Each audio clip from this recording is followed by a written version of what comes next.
Hello viewers, నేను మీ doctor Namrata, consultant endodontist working at Elegant International Dentistry. We are located at Kondapur, KPHB, Manikonda and Banjara Hills.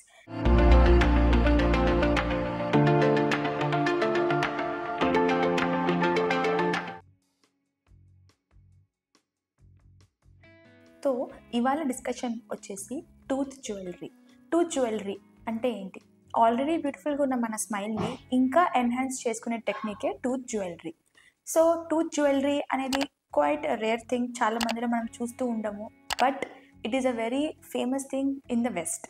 అంటే మనం western కంట్రీస్లో కనుక చూసుకుంటూ ఉంటే చాలా ఫ్రీక్వెంట్గా పెట్టించుకుంటూ ఉంటారు.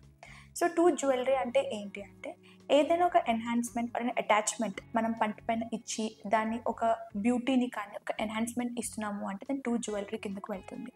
It is not smile designing. Smile డిజైనింగ్లో ఏంటి అంటే, మనకు ఉన్న టూత్ని ఎన్హాన్స్మెంట్ అంటే కలర్ ఎన్హాన్స్మెంట్ కానీ షేప్ సైజ్ ఎన్హాన్స్మెంట్స్ ఎప్పుడైతే మనం ఇస్తామో దాన్ని మాత్రమే మనము స్మైల్ డిజైనింగ్ అంటాం. బట్ టూత్ జ్యువెలరీలో ఏంటంటే, ఏదైనా అడిషనల్ ఒక ఆబ్జెక్ట్ అనేది మనం నోట్లో ప్లేస్ చేసుకోవడం వల్ల మన స్మైల్ని ఇంకా ఇంప్రూవైజ్ చేసుకోవడం దాని ఆస్పెక్ట్ మనం టూత్ జ్యువెలరీ అంటాం. సో టూత్ జ్యువెలరీస్లో రకరకాల ప్రోడక్ట్స్ ఉంటాయి. లైక్ టూత్ స్టడ్స్ కానీ, ట్వింకిల్స్ కానీ, లేకపోతే what we call it as grids అని ఉంటాయి, లేకపోతే టూత్ టాటూస్ అని ఉంటాయి.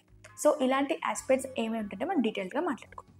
సో ఫస్ట్ టూత్ స్టడ్స్ అంటే ఏమవుతుందంటే, మనకి ప్రెషియస్ జ్యువెలరీ స్టోన్స్ మీద ఏదైతే బయట దొరుకుతాయో, లైక్ సఫైర్ కానీ, డైమండ్ కానీ, లేకపోతే రూబీస్ కానీ, ఇవి కానీ రౌండ్ షేప్లో కానీ డిఫరెంట్ షేప్స్లో కానీ తీసుకొని వచ్చుకొని మనం టూత్ మీద కూడా ప్లేస్ చేసుకోవచ్చు. ఇవి మనం ప్రెషియస్ స్టోన్స్లో కానీ లేకపోతే ఆర్టిఫిషియల్ స్టోన్స్లో కూడా దొరుకుతాయి, వాటిని కూడా టూత్ మీద ప్లేస్ చేసుకోవచ్చు. సో దీన్ని మనం ఏంటి అంటే, స్మైల్ చేసినప్పుడు ఒక మంచి ఆస్పెక్ట్ చూసిన వెంటనే అట్రాక్ట్ చేయడానికి బాగుంటుంది. సో ఇది ఏ పెయింట్ మీద ప్లేస్ చేసుకుంటాం? జనరల్గా లేటరల్ ఇన్సైజర్స్ లేకపోతే కెనైన్స్ అనే టూత్ పైన మనం ప్లేస్ చేసుకోవడం వల్ల చాలా ప్రామినెంట్గా కనిపించి మన స్మైల్ అనేది ఎన్హాన్స్ అవుతుంది అనమాట. సో ఇవి ఎలా ప్లేస్ చేస్తాము అని ఆలోచనకు వస్తే కనుక, టూత్ని నార్మల్గా పైన సర్ఫేస్ మీద మాత్రమే క్లీన్ చేసుకొని దాని మీద ఒక బాండింగ్ ఏజెంట్ అనేది అప్లై చేసుకొని దాని మీద అతికించేసేసి పెడతాము.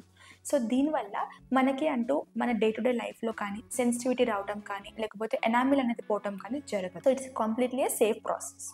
ఇవి కాకుండా నెక్స్ట్ వచ్చేసి టూత్ గ్రిడ్స్ అని ఉంటాయి. మనకి చెవులకి ఎట్లా ఇయర్ రింగ్స్ కానీ నోస్కి నోస్ పిన్స్ దొరుకుతాయో, అలా టూత్ పైన కూడా మనము ఒకటి ప్లేస్మెంట్స్ అనేవి చేసుకుంటూ ఉండొచ్చు. But these require extensive drilling. అంటే పన్నును మొత్తం ఇలా మనం డ్రిల్ అంటే ప్లేస్ చేసుకొని దాంట్లో ఒక హుక్ ప్లేస్ చేసుకొని దాని గురించి పంపిస్తూ ఉంటుంది అనమాట.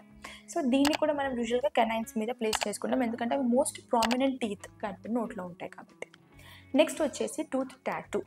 టూత్ టాటూ ఏంటి అంటే, మన పేర్లు కానీ, మనకు నచ్చిన పబ్లిక్ ఫిగర్ కానీ, లేకపోతే మనకు నచ్చిన ఒక సింబల్ కానీ, మనకు నచ్చింది కూడా మనము మన క్రౌన్ మీద మనం డిజైన్ చేయించుకొని కూడా పంట మీద పెట్టించుకోవచ్చు. ఇవి జనరల్గా లేటరల్ ఇన్సైజెస్, అంటే మనకి ముందు పన్ను కదా దాని పక్క పన్ను ఏదైతే ఉంటుందో దాని మీద మనం ప్లేస్ చేస్తూ ఉంటాం.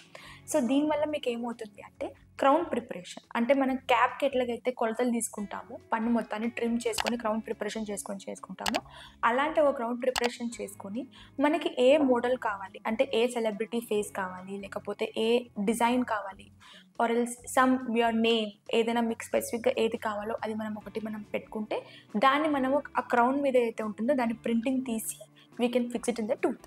So this will enhance your smile in a different way.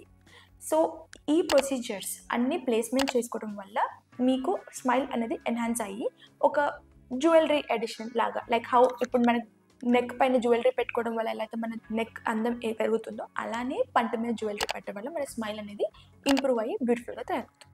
So ఇవి ప్లేస్మెంట్ చేయటం వల్ల, as I already told you, studs ఇంకా ట్వింకిల్స్ పెట్టుకోవడం వల్ల మనకి ఎనామిల్ లాస్ కానీ పంటికి డ్యామేజ్ కానీ జరగదు. బట్ ఎప్పుడైతే మనం క్రౌన్ ప్రిపరేషన్స్ అంటే టూత్ టాటూ కానీ టూత్ గ్రిడ్స్ కానీ ప్లేస్ చేసుకుంటున్నామో, ఎక్స్టెన్సివ్ టూత్ ప్రిపరేషన్ అనేది చేసుకోవాల్సి వస్తుంది కాబట్టి there is a chance of loss of tooth structure and sensitivity in these two cases. Next వచ్చేసి రిమూవల్. సపోజ్ మీకు కొన్నాళ్ళు అయింది, మీకు స్టడ్ నచ్చట్లేదు, ఏం చేసేయాలి? ఎలాగైతే మనం ఆర్థోడాంటిక్ బ్రాకెట్స్ ఏవైతే ఉంటాయో బ్రేసెస్ పెట్టుకునే వాళ్ళు తీసేస్తామో, అలానే ఆ స్టడ్ని పట్టుకొని గట్టిగా ఇలా లాగేస్తే కూడా వచ్చేస్తుంది without damaging your tooth structure. So మీ టూత్ స్ట్రక్చర్ కంటే ఎటువంటి డ్యామేజ్ ఉండదు. అదే మీరు కనుక ఈ గ్రిడ్ని కానీ లేకపోతే టూత్ టాటూ కానీ తీయించుకోవాల్సి వస్తే క్రౌన్ రిమూవల్ చేసినట్టు క్రౌన్ రిమూవల్ చేసిన తర్వాత ఆ ఏరియాని మళ్ళీ రీప్లేస్మెంట్ అనేది చేయించుకోవాల్సి వస్తుంది. లైక్ ఇప్పుడు సపోజ్ టూత్ గ్రిడ్ కనుక పెట్టుకున్నారు, లేక ఇయర్ రింగ్ లేక స్టడ్ లాంటిది ఏమైనా పంట చుట్టూతో పెట్టుకున్నారు అంటే కనుక దాన్ని తీసేసిన తర్వాత ఆ ఏరియాని మళ్ళీ రీఫిల్లింగ్ అనేది చేయించుకోవాల్సి వస్తుంది.